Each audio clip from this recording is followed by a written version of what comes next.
তারপর এই বৃষ্টি ভেজা দিনে হালকাভাবে ঘুরতে বেরিয়ে পড়লাম আমি একাই বাইক নিয়ে। তারপর চললাম একটি নতুন কোনো জায়গার খোঁজে।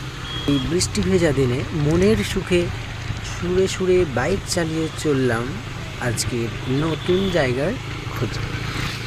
জানি না কি আছে রাস্তায়, জানি না কি আছে আজকের সেই ঘোরানোর জায়গায়, শুধু একটাই মাথায় ভাবনা নিয়ে চলেছি, আজকে একটি নতুন তৃপ্তি আনন্দ পাবো, একটি আলাদাই মনে ফিলিংস অনুভূতি কাজ করছে।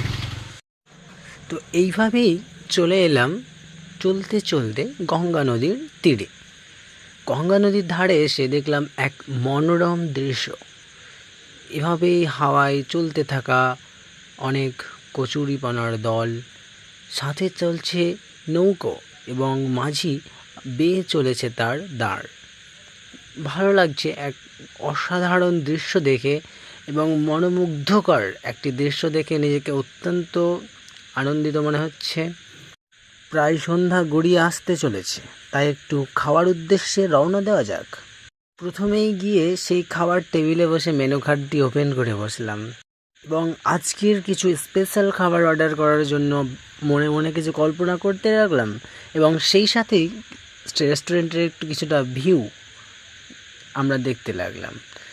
দেখলাম চারিদিকের সেই পরিবেশটা কেমন এবং সেখানকার স্টাফরা কেমন ব্যবহার করছে, এবং এই ফাঁকে আমি একটু স্টাইল মেনে নিচ্ছি। দুটো থালি প্লাস 6টা ড্রামস্টিক, এক বিরিয়ানি, স্যালাড সবই খেয়েছি আর চিনি। তারপর আর কথা না বাড়িয়ে চললাম আমাদের সেই রেস্টুরেন্টের ভিউটা দেখার জন্য। তো এটাই হচ্ছে গাইজ মধুবন রেস্টুরেন্ট।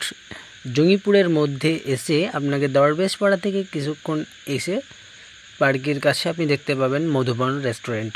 তো খাবার সত্যিই ভালো লাগলো, খুবই ভালো, এবং পরিবেশটাও বেশ সুন্দর, নিরিবিলি, অতটা স্টাফের ব্যাপারটাও খুব একটা মোটামুটি চলে যাবে। তো ভালো লাগলো।